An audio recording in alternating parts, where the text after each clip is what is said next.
Welcome to One Chemistry. This is 365 Chemistry series.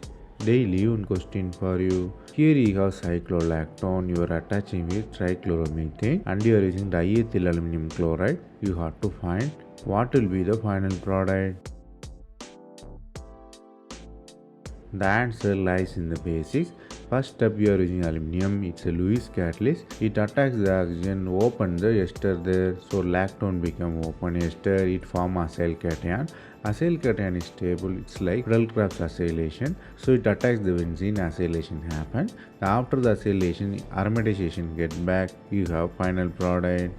The concept you have to learn here is even negative effect like strain can assist the reaction, which can promote the product.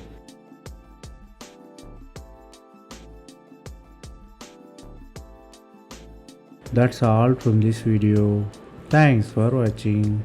If you have any suggestion, comment below.